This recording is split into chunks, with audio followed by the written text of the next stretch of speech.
हकीकत प्लस के मुअज़्ज़िज़ दोस्तों, अस्सलाम वालेकुम। चीन के साथ बॉर्डर पर सरगर्मियां बढ़ाने के लिए भारत ने तैयारियां शुरू कर दी। भारत की सरहद पर इंफ्रास्ट्रक्चर की तैयारियां शुरू। मजीद डिस्कस करने से पहले आपसे गुजारिश है, चैनल को सब्सक्राइब करके बेल के निशान को दबा दीजिए। चीन पाकिस्तान का दोस्त है जो हर मुश्किल हालात में पाकिस्तान के साथ न सिर्फ खड़ा होता है बल्कि पाकिस्तान की हर मुमकिन हद तक मदद भी फराहम करता है। यही वजह है कि भारत को ये दोस्ती एक आंख नहीं भाती। ताहम अब भारत ने चीन के साथ सरहद पर सरगर्मियां बढ़ाने के लिए इंफ्रास्ट्रक्चर की तैयारियां शुरू कर दी हैं। तफसीलात के मुताबिक भारतीय फौज ने एक बार फिर डहटाई से चीन के साथ मुतनाज़ा बॉर्डर पर इंफ्रास्ट्रक्चर की तामीर की तैयारियां शुरू कर दी।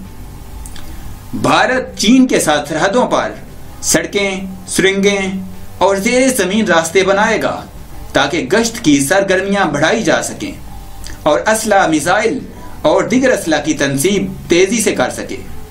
भारतीय आर्मी चीफ बैन रावत की ज़ेरे सदारत फौजी कमांडरों की कॉन्फ्रेंस में भी इस हवाले से गौर किया गया। यहाँ ये बात काबिले जिक्र है कि पाक भारत कशीदगी के दिनों में चीन ने पाक भारत सरहद पर अपनी फौजी दस्ते तैनात कर दिए थे। ये इकदाम पाक चीन इक्तसादी राहदारी में कोयले की कान कुनी के प्रोजेक्ट्स को दरपेश खतरात के पेश नज़र किया गया।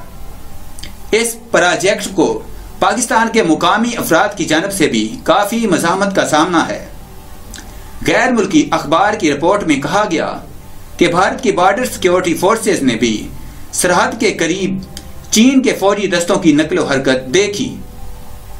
चीन की जानब से फौजी दस्ते पाकिस्तान के सूबा सिंध के इलाका में तैनात किए गए थे, जो पाकिस्तान के हमसाया मुल्क भारत के साथ सरहद से 90 किलोमीटर की दूरी पर है। इस हवाले से भारत के एक इंटेलिजेंस अफसर ने भी बयान दिया था कि उन्होंने पाक भारत सरहद पर चीन के फौजी दस्तों की नकलो हरकत देखी है। ताहम अब भारत ने भी चीन के साथ सरहद पर सरगर्मियां बढ़ाने की तैयारियां शुरू कर दी हैं।